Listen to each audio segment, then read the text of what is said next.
Здравствуйте, уважаемые телезрители! В эфире программа «Беседы у камина». Кто из вас никогда не обижался? Если вы смело можете назвать себя, тогда эта программа не для вас сегодня. Но если вы испытывали это чувство хоть раз в своей жизни, тогда оставайтесь сейчас со мной. Мы попробуем разобраться с тем, что же такое обида и чем она грозит нашей жизни.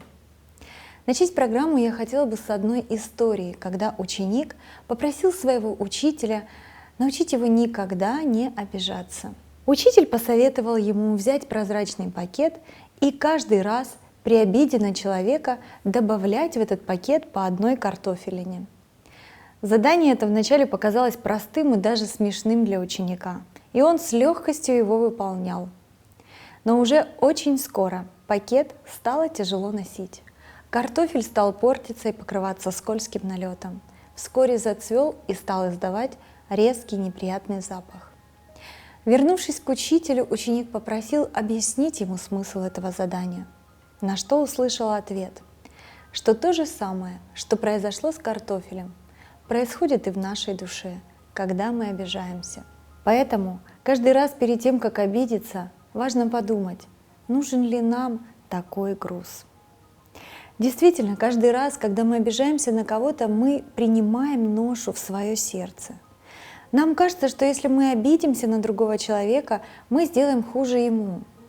Но на самом деле обида причиняет вред только нам. Если вы посмотрите на себя в зеркало в момент обиды, то увидите каменное лицо, сжатые в тугую нить губы и стоящие в глазах слезы. В груди появляется острая боль, как от ножа, всаженного в самое сердце. Как сказал один из мудрецов, что мы, держась за обиду, как будто хватаем горячий уголь с желанием бросить его в кого-то другого. Мы хотим сжечь кого-то, но горим сами. Все обиды, которые мы накапливаем, имеют не просто мысли в голове, но выливаются непременно в нашем теле в разного рода болезни. В основном это болезни сердца и давления. Также обиды забирают несколько лет жизни. Кто прощает, живет дольше. Исследование показало, что одно из преимуществ прощения – это снижение уровня кортизола, гормона стресса. Было изучено 70 участников и их физических реакций, когда они говорили об обидах и о прощении с сопереживанием. Те, кто готовы были прощать, имели лучшие показатели. Также доказано, что существует связь между прощением и постоянной болью. Из 60 пациентов, которые страдали от физической боли в спине, те, которые искренне прощали своих обидчиков, сообщали о более низких уровнях боли. Поэтому важно помнить, что, держа обиду, не собираясь ничего исправлять, вы держите горячий уголь и делаете себе же ожоги. Отпустите уголь, и вы будете чувствовать себя хорошо.